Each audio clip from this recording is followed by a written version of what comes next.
식물인간은 어떤 상태일까? 사람의 의식 수준에 영향을 미칠 수 있는 변화는 다양한데, 식물인간 상태는 이처럼 광범위한 주제에서 눈에 띄는 위치를 차지한다. 오랫동안 식물인간은 생명 유지의 필수적인 기능이 일반적으로 대체된 의식 불명의 환자를 지칭하는 데 사용되는 용어였다. 1970년대에 되어서야 두 명의 저명한 신경학자인 브라이언 제넷과 프레드 플럼이 식물인간 상태를 과학적으로 설명했다.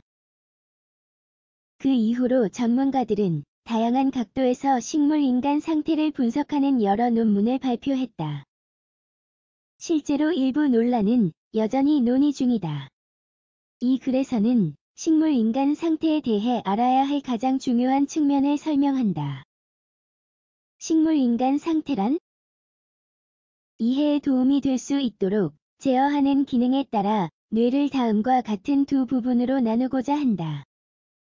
대뇌 반구는 생각과 행동을 제어하여 자신과 환경을 의식하게 한다. 여기에서는 반구의 피질에 있는 뉴런에 의해 수행되는 각각의 기능이 있는 다양한 엽, 전두엽, 측두엽, 후두엽, 두정엽을 발견할 수 있다.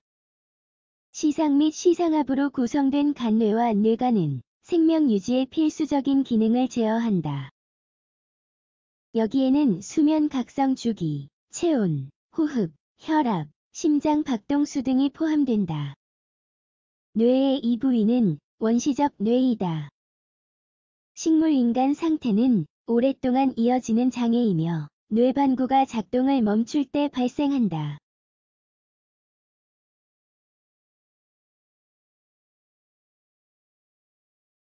하지만 생명 유지에 필수적인 기능을 계속하는 가장 원시적인 뇌는 영향을 받지 않는다. 식물인간의 원인. 뇌 손상을 유발하는 모든 장애가 원인이 될 수 있으므로 식물인간 상태의 원인은 다양하다. 일반적으로 원인 인자 이후 뇌간과 간뇌의 기능이 재개되면서 발생하지만 대뇌 피질의 기능이나 피질 기능에서는 같은 현상이 일어나지 않는다. 가장 일반적인 원인은 다음과 같다. 헬멧을 착용하지 않은 상태로 자전거를 타다가 사고로 두부 손상이 발생하는 것과 같은 두부 외상 심정지 또는 호흡 정지와 같이 뇌에서 산소를 빼앗아가는 장애 혈액이 뇌에 도달하지 못하게 하여 뇌졸중을 초래하는 뇌동맥 문제와 같은 뇌혈관 질환. 다른 원인으로는 종양, 출혈, 뇌감염, 알츠하이머병과 같은 치매의 최종 단계 등이 있다. 이러한 장애는 원시적 뇌를 손상하지 않지만 뇌 피질을 손상한다.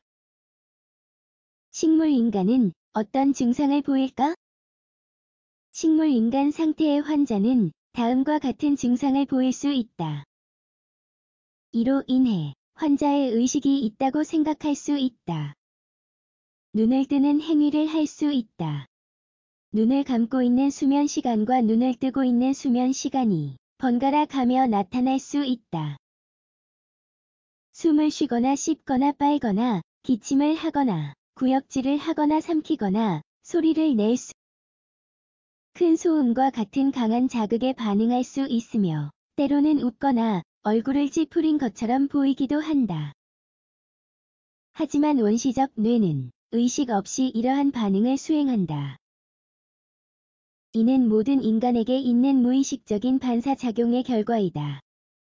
의식이 없다는 것을 어떻게 알 수 있을까? 의식의 여부를 판단하려면 행동의 의도가 있어야 한다. 이러한 의도는 외부 환경과 관련이 있음을 나타낸다. 환자는 눈을 뜨고 감는 행위나 안구 운동을 할 수 있지만 뚜렷한 목적이 없다. 움직임은 무작위적으로 이루어지며 자극과 무관하다. 예를 들어 환자가 눈을 뜨고 있는 상태에서 앞에 연필을 갖다 대고 움직여도 눈이 따라가지 않는다. 환자는 자발적이거나 의도적인 운동 움직임을 하지 않는다. 손짓을 하거나 팔다리를 들어 올리는 것은 강한 자극에 대한 반응을 보이는 것이다. 예를 들면 큰 소음으로 인해 각성하며 놀람 반사가 나타날 수 있다. 나머지 움직임은 빨기, 씹기, 삼키기 등과 같은 원시 반사이다. 환자는 말을 할 수 없으며 한 단어도 입 밖으로 내지 못한다. 환자가 소리를 낸다면 앓는 소리나 원시적인 소리일 것이다. 말로 하거나 글로 쓴 지시를 따르거나 반응하지 못한다. 환자는 요실금과 대변실금이 있다. 따라서 환자는 아무것도 의식하지 못하지만 심장과 폐의 기능은 계속된다. 다시 말해, 혈압과 심폐 기능을 유지할 수 있다. 식물인간 상태에 대한 진단. 진단은 의료 전문가의 증상평가를 기반으로 한다. 환자가 식물인간 상태의 모든 증상을 보이더라도 의료 전문가는 이를 확인하기 위해 잠시 환자를 관찰해야 한다. 그렇지 않으면 의식의 특정 징후를 간과할 수 있다. 영상 검사는 뇌의 어느 부분이 영향을 받았는지 파악하고 치료를 할 수 있는지 알아보는 데 도움이 된다.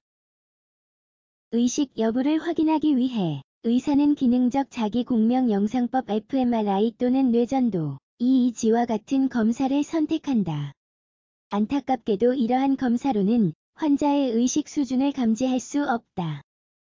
맨눈으로 알아낼 수 없는 의식의 여부만 감지할 수 있다. 이러한 결과는 장기 치료와 회복 가능성에 대한 결정에 영향을 미칠 수 있다. 식물인간 상태의 예후. 일반적으로 한 달 이상이 지나면 지속적인 식물인간 상태로 여겨진다. 하지만 전문가들은 식물인간 상태의 원인, 지속 기간, 환자의 나이가 예후를 바꿀 수 있는 요인이라는 사실을 입증했다. 일부 사례에서는 식물인간 상태로부터 회복할 수 있다. 하지만 대개 극히 적을 뿐 아니라 후유증이 크고 삶의 질이 낮다. 식물인간 상태의 치료. 식물인간 상태의 환자는 종합적인 치료가 필요하다. 무엇보다 의사와 간병인은 다음과 같은 조치를 취해야 한다. 움직이지 않는 상태로 인한 문제의 예방책. 신체를 지탱하는 부위에서 궤양이나 구축이 발생할 수 있다. 또한 혈액이 정맥에 정체되어 혈전이 발생할 수 있다. 이를 방지하려면 환자의 자세를 바꿔야 한다. 좋은 영양 섭취. 환자는 입이나 코에서 복부 또는 위장으로 직접 향하는 관을 통해 영양을 공급받는다. 또한 영양사는 정맥 주사로 투여할 수도 있다. 감염을 예방하기 위해 관을 잘 세척하고 환자의 위생 상태를 관리해야 한다. 회복 가능성. 식물인간 상태의 환자는 회복 가능성이 작다. 의사와 가족 그리고 때로는 병원 윤리위원회가 환자를 어떻게 치료할 것인지 논의해야 한다. 또한 치료에 대한 환자의 희망사항이 알려져 있거나 유언장에 명시되어 있다면 이러한 점도 고려해야 한다.